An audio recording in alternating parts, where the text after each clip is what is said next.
Something that my parents did really well growing up is that they read to me and my brother.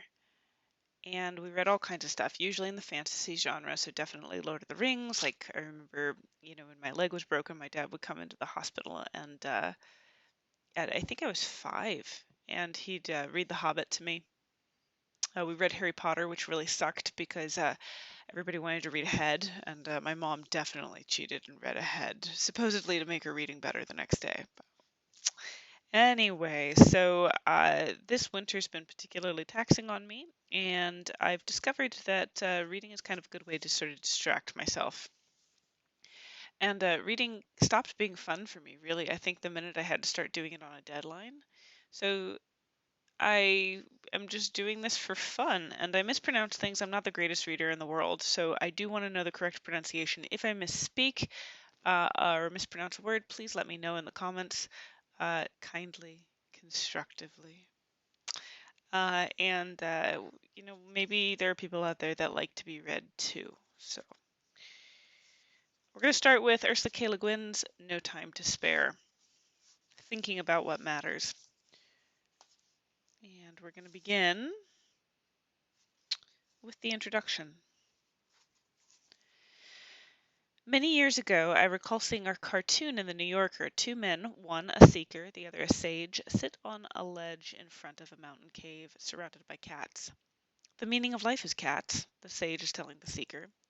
Thanks to the magic of the internet, I can pinpoint the year of publication as 1996, and the cartoonist is Sam Gross. The cartoon came back into my mind while reading this collection.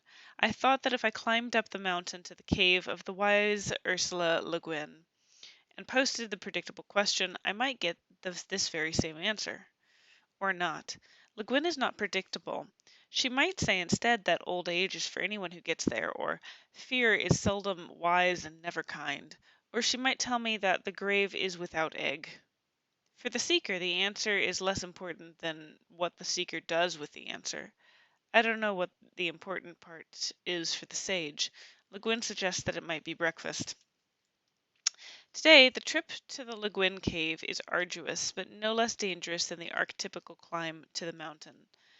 You must cross the Wikipedian swamp with its uncertain footing, tiptoe by all the comment sections so as not to wake the trolls. Remember, if you can see them, they can see you. Avoid the monster YouTube and the great eater of hours. Make your way instead to the wormhole known as Google and slide through. Land at Ursula Le Guin's website and go directly to the blog to see her most recent postings. But first, read the book. Here you will find an archive of meditations on many things: aging, exorcism, the need for ritual, especially when performed without specific belief, how a mistake on the internet can never be corrected, live music, and literate children, Homer, Sartre, and Santa Claus. Le Guin is not the sort of sage who demands agreement or obeisance. Anyone who has ever read her books knows this.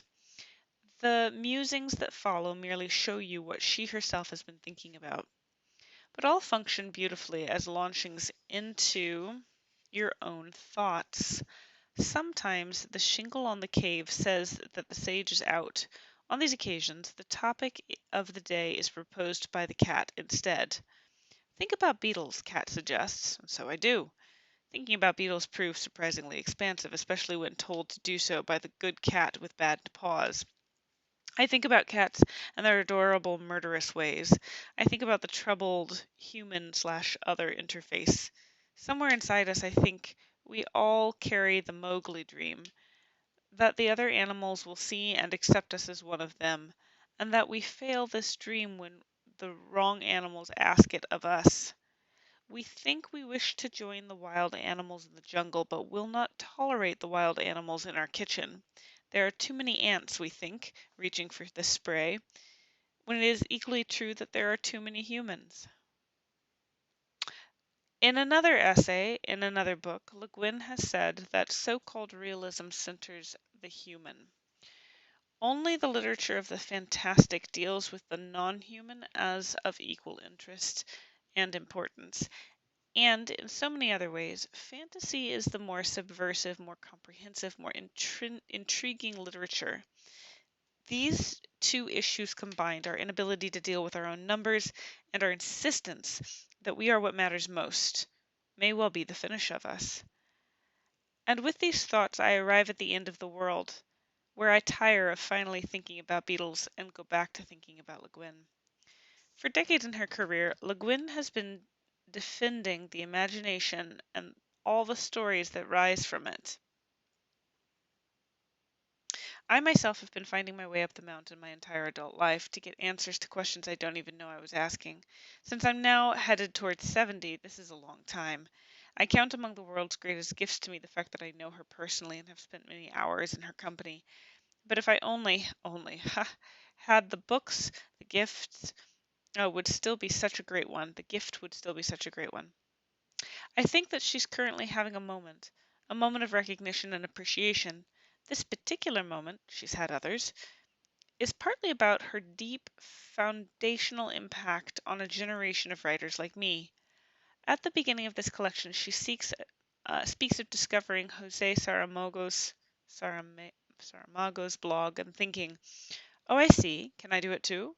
Which is precisely how her own work has functioned for so many of us, as an example of freeing from convention and expectation, an invitation into a larger world than the one we see.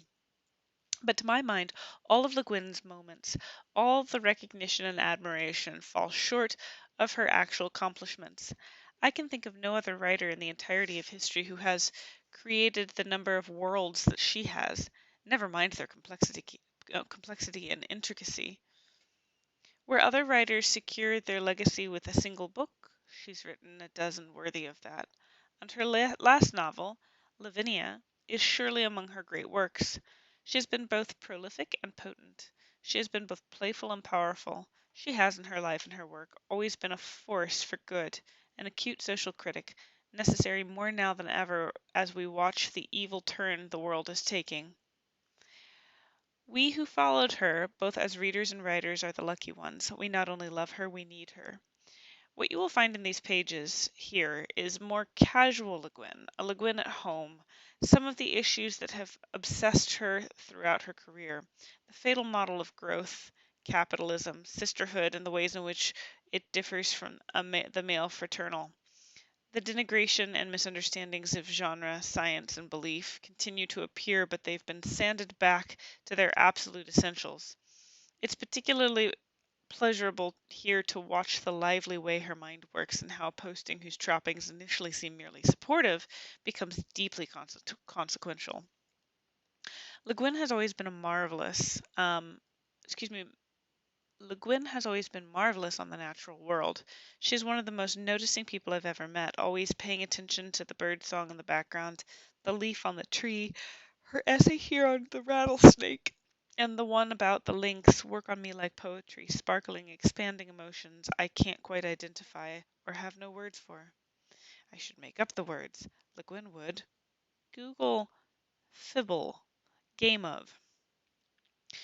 So I should say that when I read Le Guin's writings about birds or beasts, about particular animals with historical or histories and personalities and singular behaviors, or when I read Le Guin on trees and rivers and in the vanishing beauties of the world, I feel transpaced. I feel other-awed. I feel tongue-gapped, tongue-gaped, tongue-gapedly. Karen Joy Fowler. A note at the beginning, October 2010. This would be Ursula. I've been inspired by Jose Saramago's extraordinary blogs, which he posted when he was 85 and 86 years old. They were published in this year in English as The Notebooks. I read them with amazement and delight. I never wanted to blog before. I've never liked the word blog.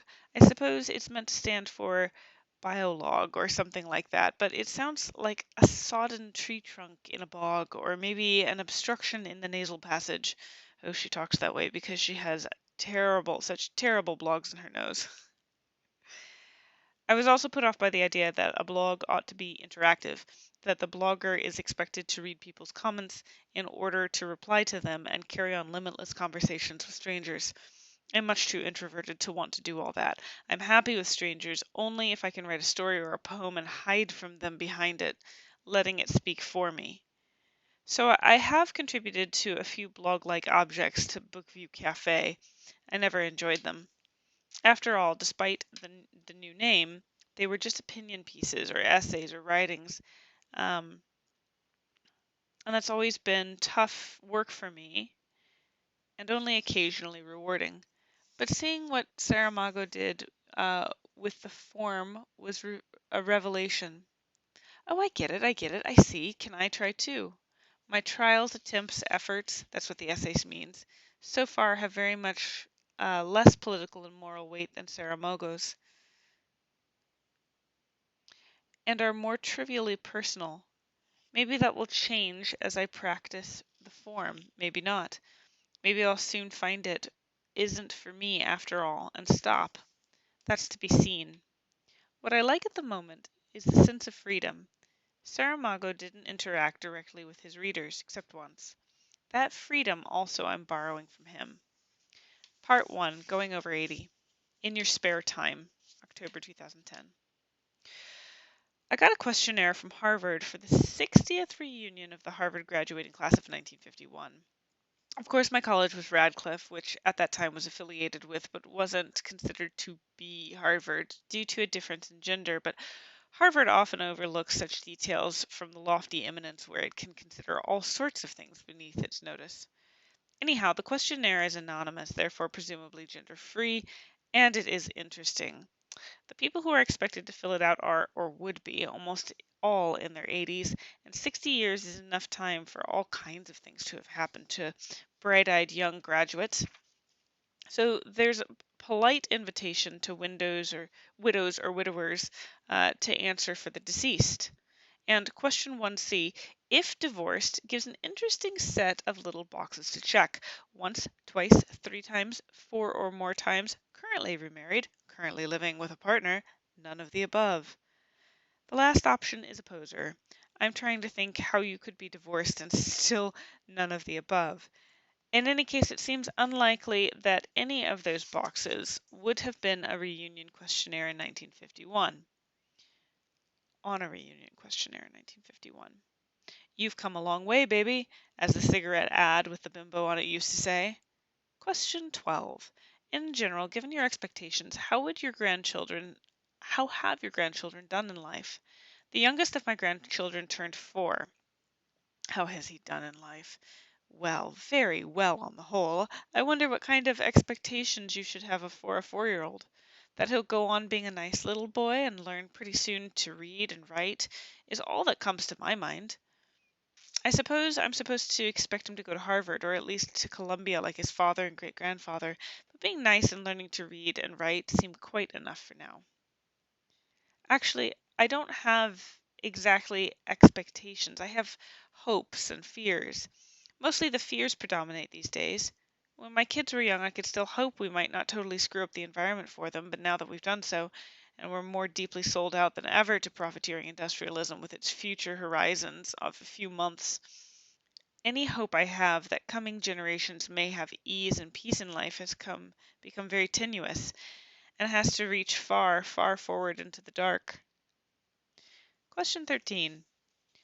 What will improve the quality of life for future generations of your family?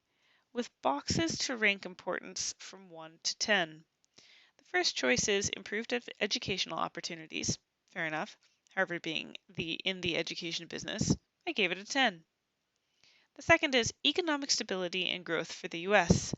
That stymied me totally. What a marvelous example of capitalist thinking or non-thinking to consider growth and stability as the same thing.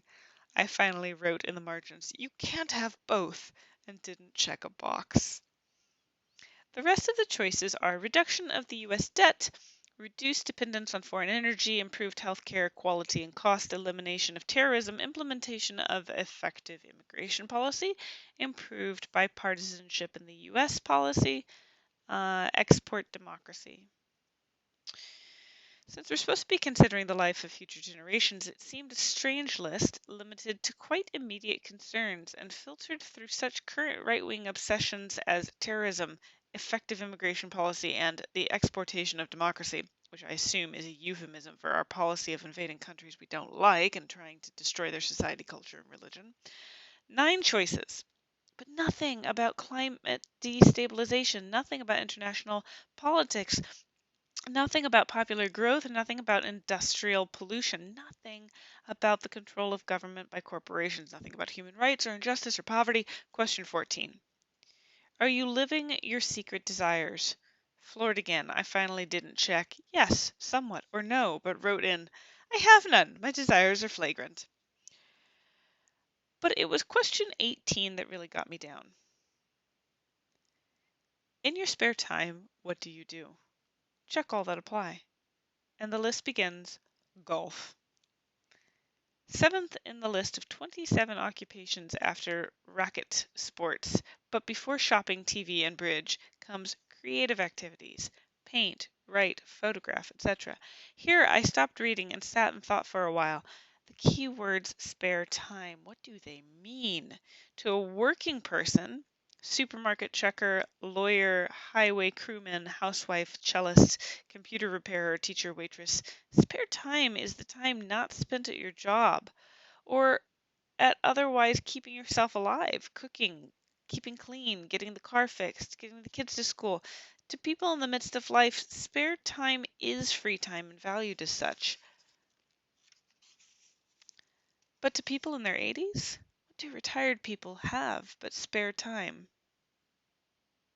I'm not exactly retired because I never had a job to retire from. I still work, though it's not as hard as I did. I've always been, and am proud to consider myself a working woman, but to the questionnaires of Harvard, my life work has been creative activity, a hobby, something you do to fill up spare time. Perhaps if they knew I'd made a living out of it, they'd move to a more respectable category, but I rather doubt it. The question remains, when all the time you have to spare is free, what do you make of it?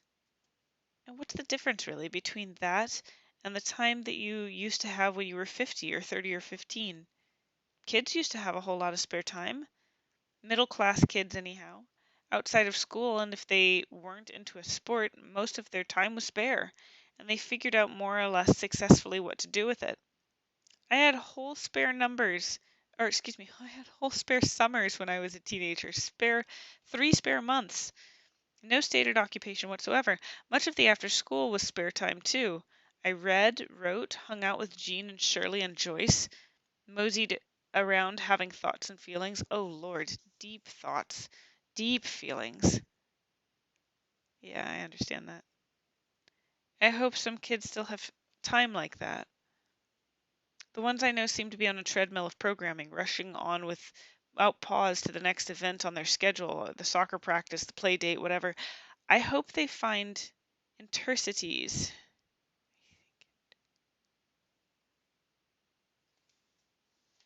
Hang on, I need to know that one.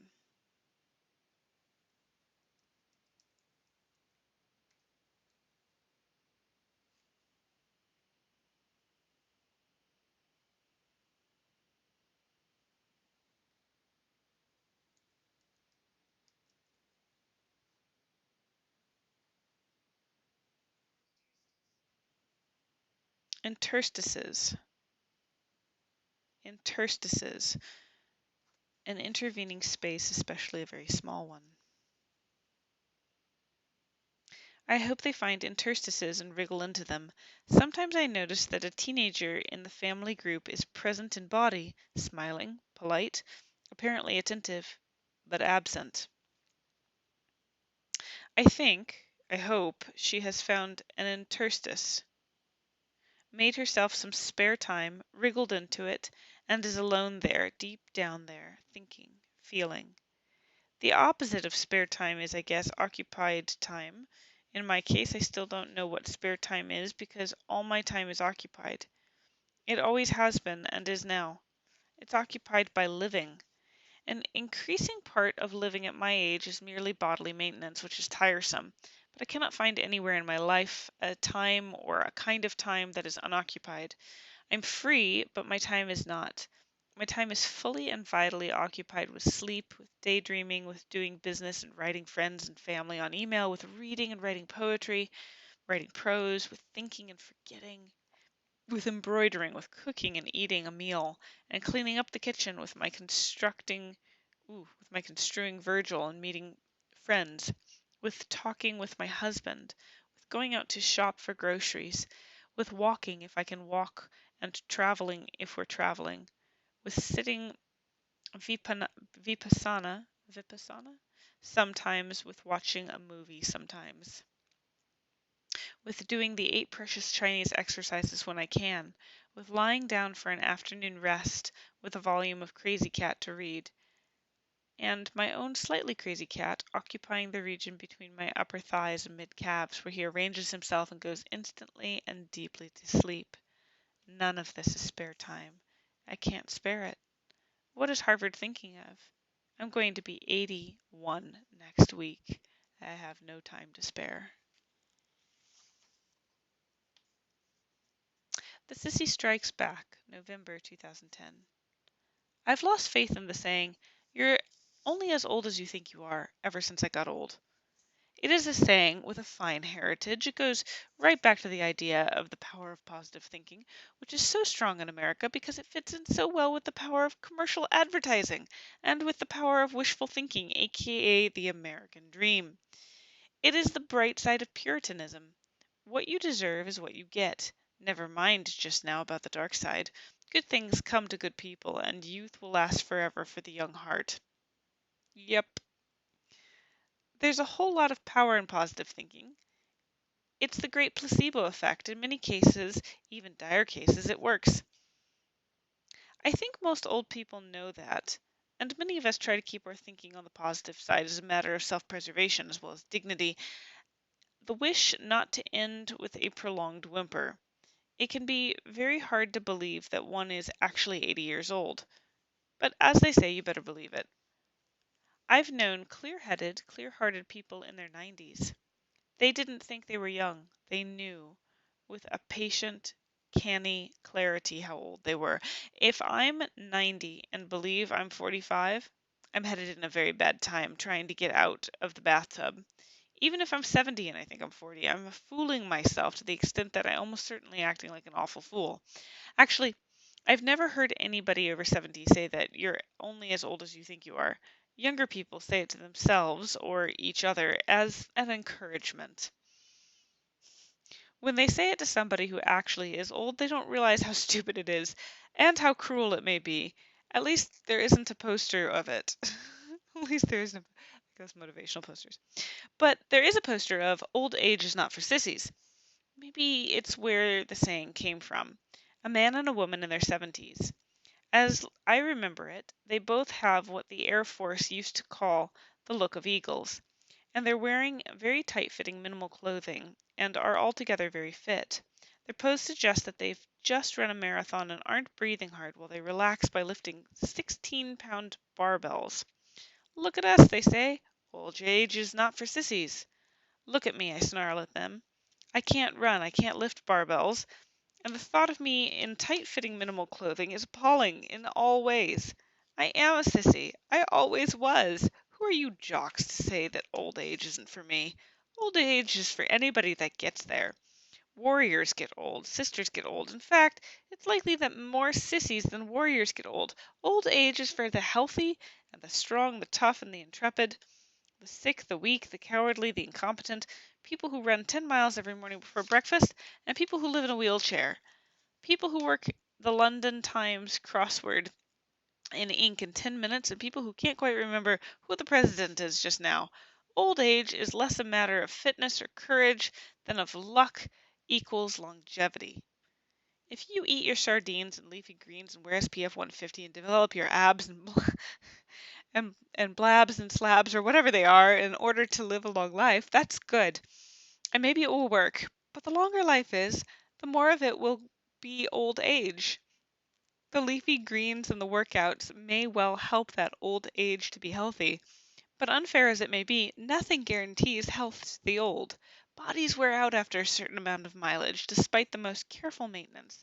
No matter what you can eat or how grand your abs and blabs are, your bones can let you down. Your heart can get tired of its incredible nonstop, lifelong athletic performance. And there's that rearing, whirring and stuff inside that can begin to cut short circuit. If you did hard physical labor in your life and you didn't really have the chance to spend a lot of time in gyms, if you ate mostly junk food because it's all you knew about and it's all you could afford in time and money, if you haven't got a doctor because you can't buy the insurance that stands between you and the doctors and the medicines you need, you may arrive at old age in rather bad shape. Or if you just run into some bad luck along the way, accidents, illnesses, it's the same. You won't be running marathons and lifting weights. You may have trouble getting up the stairs. You may have trouble getting out of bed.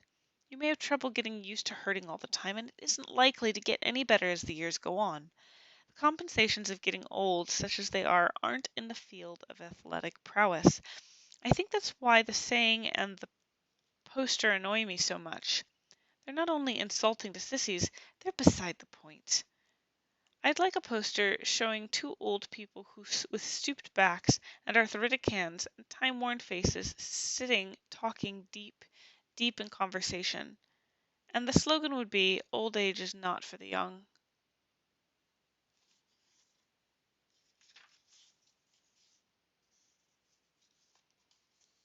I think that's a good stopping point. So if I'm doing this right, 1, 2, 3, 4, 5, 6, 7, 8, maybe 9 more videos, 9 more nights if I keep going this rate. So I will post this, and at some point I'll post my Quizlet because I keep track of vocabulary words that are new to me, like obeisance or interstice. Those words were new. So on one of the videos that I do in the series, I'll post the Quizlet.